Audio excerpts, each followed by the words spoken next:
Assalamualaikum warahmatullahi wabarakatuh. Salam sehat, salam sejahtera kawan-kawan petani semuanya dimanapun Anda berada. Sambil menemani waktu beristirahat kawan-kawan semua, kali ini saya akan membagikan tips cara pencegahan beluk pada tanaman padi. Dan saya doakan semoga teman-teman yang sudah subscribe dimudahkan rezekinya. Amin.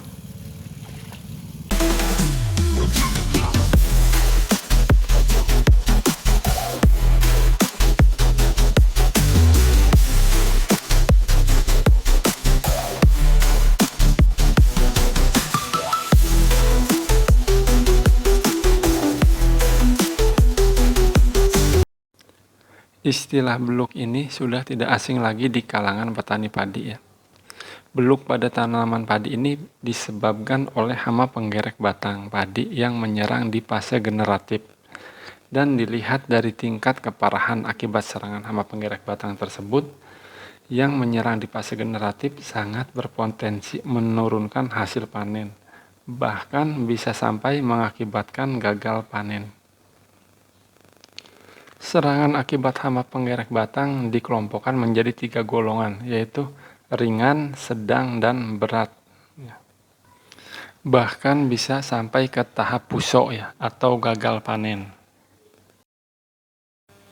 Ketika tanaman padi sudah berusia 35 sampai 45 hari setelah tanam atau sudah kemunda dan menjelang bunting, biasanya kita sudah merasa puas ya, karena dilihat dari segi anakan padi yang cukup banyak, tanaman yang segar, pertumbuhan yang baik, sehingga pengawasan atau perlakuan kita ini jadi biasa-biasa saja atau berkurang.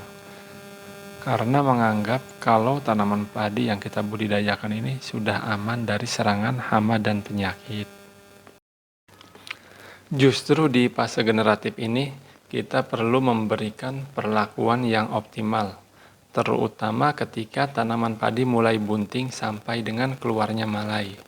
Karena pada fase generatif ini merupakan fase penentuan ya bagi tanaman padi, di mana pada fase ini adalah fase tanaman padi mulai pembentukan malai, dan kita berharap malai yang keluar ini adalah malai yang sehat dan bisa menghasilkan gabah yang banyak dan berbobot. Nah, di fase-fase ini atau ketika tanaman padi bunting, apabila terserang oleh hama penggerek batang, maka tidak akan tampak gejala ataupun ciri-ciri dari serangan hama penggerek batang tersebut. Nah, ciri dari serangan hama penggerek batang akan terlihat ketika tanaman padi sudah keluar malai. Disinilah letak kelalaian kita dalam mengantisipasi serangan hama penggerek batang pada tanaman padi. Karena kalau sudah keluarnya malai, maka hal seperti ini sudah tidak bisa lagi untuk diobati, kecuali teman-teman memotong bagian batang padi dan menunggu munculnya singgang.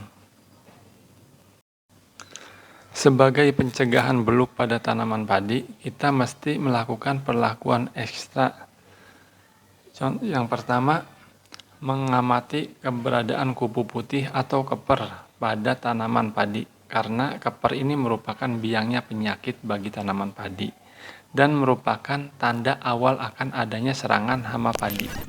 Yang kedua, lakukan penyepraian secara berkala. Nah, teman-teman bisa melakukan penyepraian setiap 10 hari sekali atau 7 hari sekali.